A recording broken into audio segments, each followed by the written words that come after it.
All right, y'all. We're doing another round of coaching. This time, our boy or girl, Campbell, is asking for tips for this build or attack. So let's go into it. And just to be clear, I already gave him tips on this one, but while I'm in here recording, I might as well do like a live one to maybe help him out because I saw him practicing, so he's doing really good. So first things first, once you load in, we see 15 furnaces and 5 healers down here. That automatically means he's warden walking with a fireball, right? Yes, he is. His fireball is not max level. He needs to get that to 18 for this to be more effective, but and then all the other fireball levels don't really matter after that, but this is fine as is. He could still 3-star if he does it correctly. So with this strategy, you're going to want to warden walk with 5 healers, usually on any of the corners, like so left or right, because you're looking just for value. Like, okay, if the fireball lands, like let's say in this ricochet tower, it's going to hit everything around it. So that's good fireball value, right? You want to take a lot of buildings out.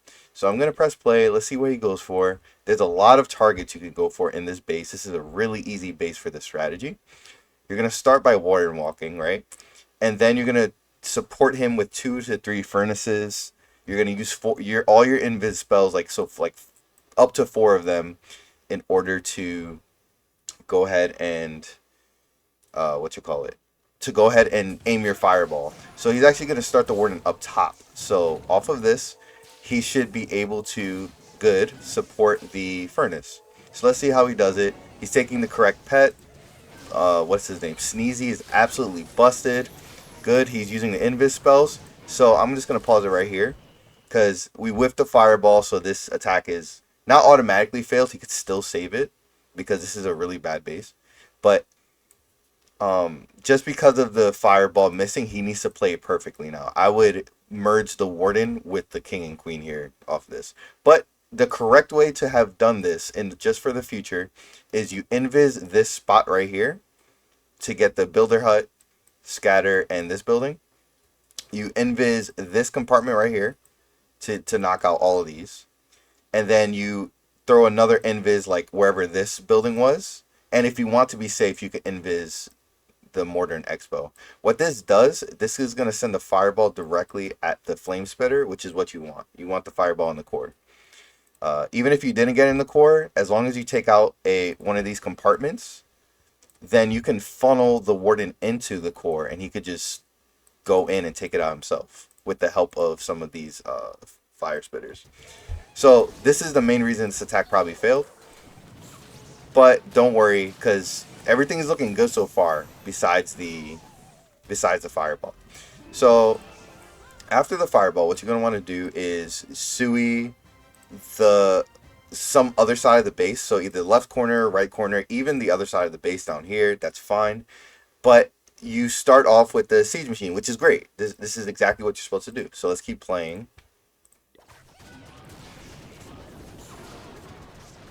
So we take the giant arrow here, which is fine for invis spells. That's the only reason you take this equipment. Otherwise, it's for this thing right here.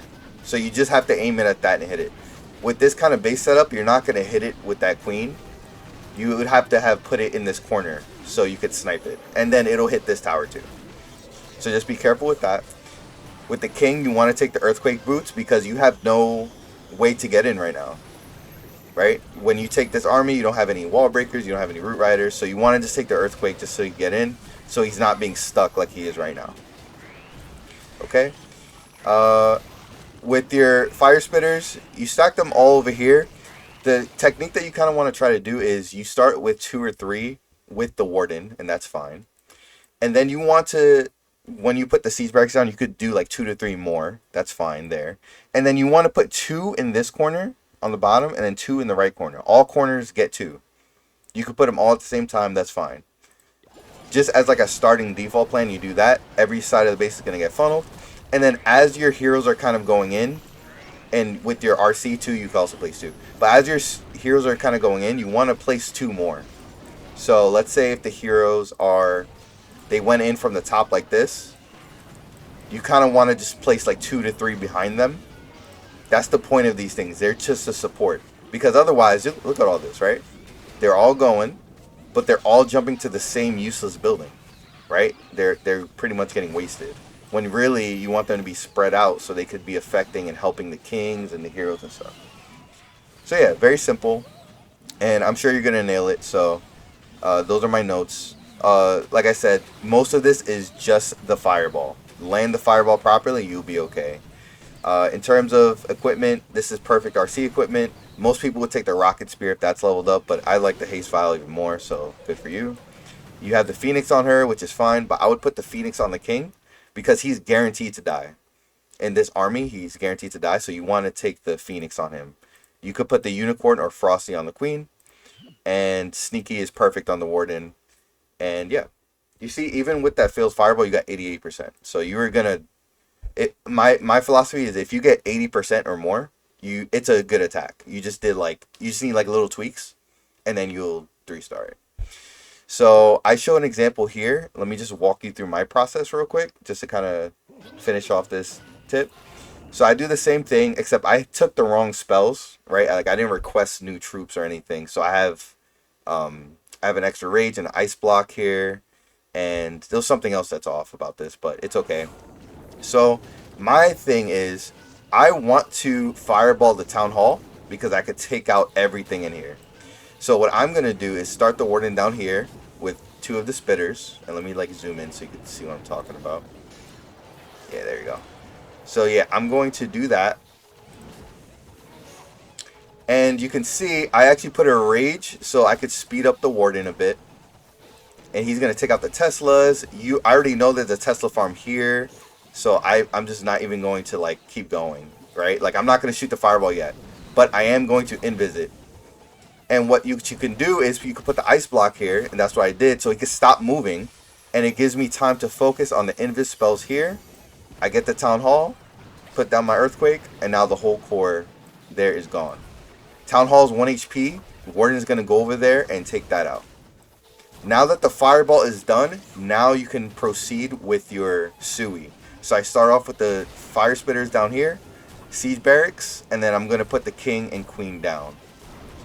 I forgot to change my equipment. This is what I was talking about, but this is a perfect setup too. You can do this too. Warden goes ahead and takes out the town hall. As you can see, I still have 3 fire spitters left. Just kind of waiting. Like you want to stagger them out throughout the attack. Warden stays alive. Rage spells ready for him. I noticed rocket balloons are on him, so I'm going to invis and rage. And now he's just going to live for a long time. I popped my RC ability here. I put her down.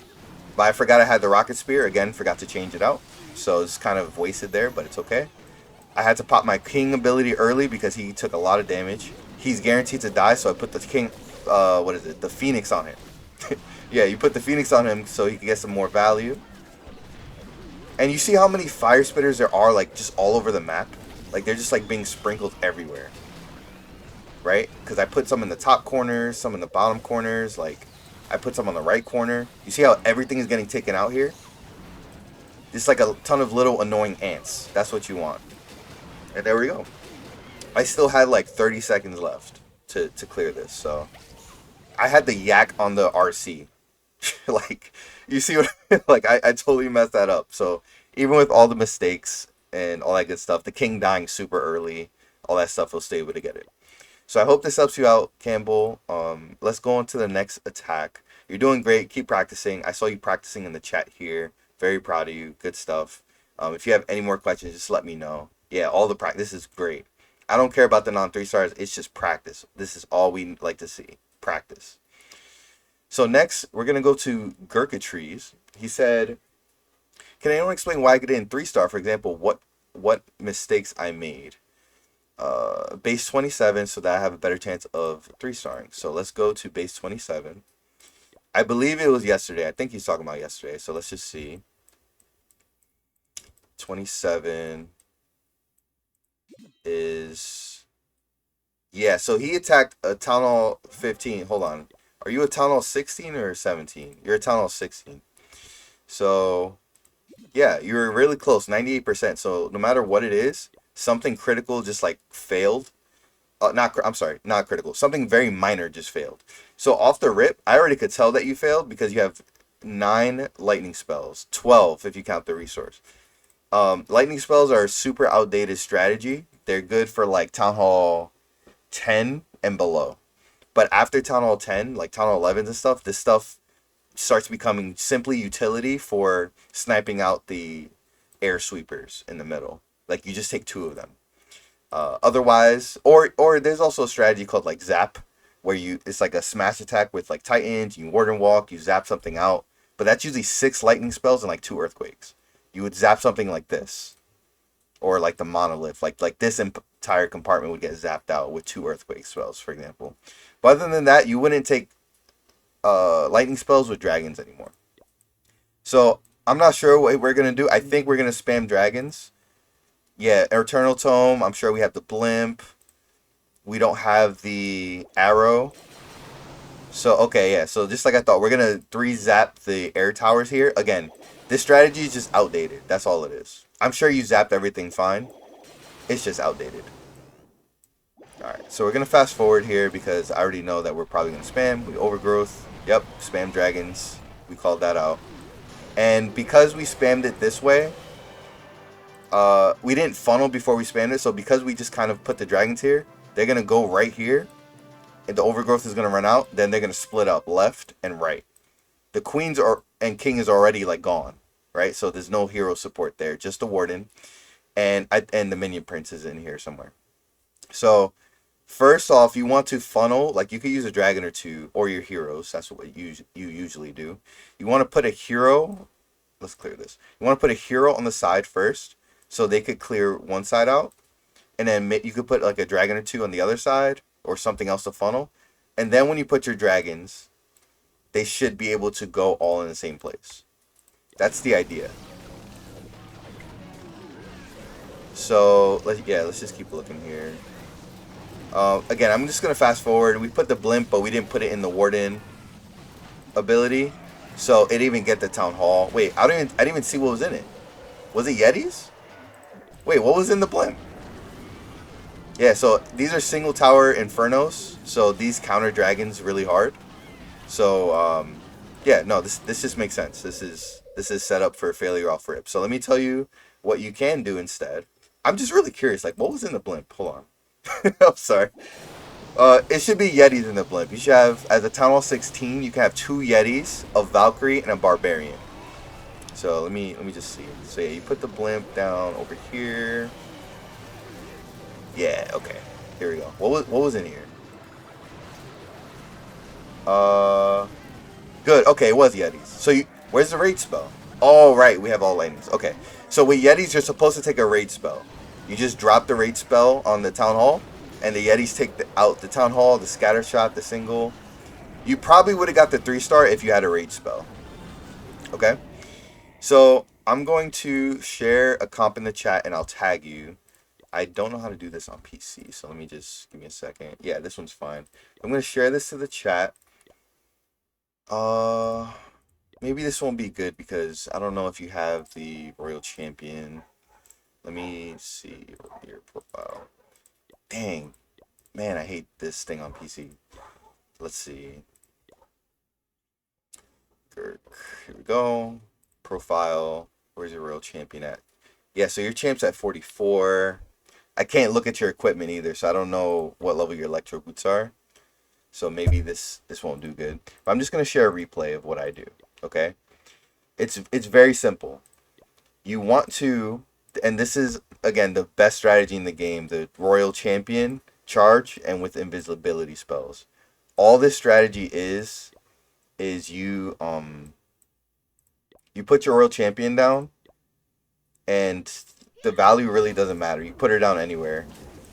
And then you start placing invisibility spells, and then the aura does more damage. With her, I'd use the haste vial too to speed her up, so she's just going through. She takes out like everything in here. She can take out the heroes, the clan castle, everything. I use all my invis spells here, and basically she's gonna take out like this chunk of the base, something like that. Okay. So after that, I put a baby dragon to kind of clean up where she left off. So let's say if she took out this side, I want my queen to go ahead and snipe the anti-airs. This is the meta. You don't want to use your lightning spells. Why is that circle so big? You don't want to, I'm sorry. You don't want to use your lightning spells on the anti-air. You want to use your queen to with the giant arrow equipment. Okay? You use a giant arrow and you want to snipe off the anti-airs in a line. So I lined her up down here. Let me take this out. I lined her up down here and watch. So as she pops the arrow, she shoots it. I missed, but it's still going to be a 3-star. And it takes out the invisibility tower for a few. So again, the idea is I put the queen. I support her with a dragon or two. Baby dragon funneled that. She funnels this. And now my dragons have a clear way into the core. I put the minion prince down with them with the warden. And then I also send the blimp with them. And then I pop the eternal tome. You can use the rage vial or the heal. I find more success with the heal. And then you see as the blimp is going down, I drop the rage spell. And then I also like using clone spells because it just makes everything easier. And look how the Yetis just take out everything. They're stuck in a tornado, so I guess let that wait it out. But the Yeti mites, they just do so much damage to the monolith. It's just so broken. And then the minion prince ability, you take the dark orb. So you wait until like he gets like inside the base and is facing somewhere like in the back end. Once he is, then you could just pop that ability and just freeze everything. It's like a big freeze spell kind of thing. And that's it. Everything else is clean. The queen died somewhere early. The royal champion's dead. The rest of the dragons just clean up because dragons are just so strong. And that's it. Okay? So I would try that. We do have feedback from the channel once you asked. And I know Fancy and Tapping Cheeks, they were spot on. So here's what they said. One thing I noticed quick was the early overgrowth. Maybe wait until your units are closer to the tower more to use it. That is spot on advice. Yes, you want to overgrowth later when your units are approaching it so they could avoid it. So if you don't know how to use the overgrowth, just take it out of your army. You could use a rage spell instead. At least in my opinion, maybe you should use some spells to help your blimp secure next time. Yes. Free items on the supercell. Yep. Your overgrowth spell didn't get any value. I would at least take one clone spell for the blimp. There was a lot of value that could have been used with your blimp. You should have cleared the last defense that you got with your last blimp drop. So yeah. Just to kind of look at that base real quick, just to give you a plan for next time. Here's how I would look at the base. You can always scout. See, so you can see the base before you attack it. And you would, the first thing you do is, which is what you did, is look at where are the air defenses. You want to see if there's any holes in the base, which if you click a building, you can see that there's holes like right here and right here. These are cheat codes because people don't take care of their bases. So once you see that, you can actually put your blimp right here and it'll go right to the town hall. You don't need to do all the special tricks. So that's that. And then, again, you need to take the giant arrow with this army if you're going to take the queen. And you would place her, like, line this up with the air defense. You place her right here. Wait till she attacks this building. And then shoot the arrow so she could take that out. Alright? So, that's kind of what... I would start there. Start there. If you don't want to do the RC charge, because if you don't have all that stuff, like, that's okay. Just try to take more rages and clone spells, because that's what's going to save you. Start off with the queen, snipe the air defenses, and then put like a dragon or two on the other side, so they could like funnel this side. Hopefully your other hero could funnel this side, and then you spam your dragons in when they're all like funneled. With your warden, your minion prince, blimp, all in the same spot. You warden ability while they're all in the circle as a big group. You rage spell the blimp when they land, and then throw your clone spells. Like, so they're like, try to spread them out. Don't stack them. Like, spread them out like a Venn diagram. So that way they kind of spread. So yeah, I hope this helps. And yeah, let me know if y'all need more help.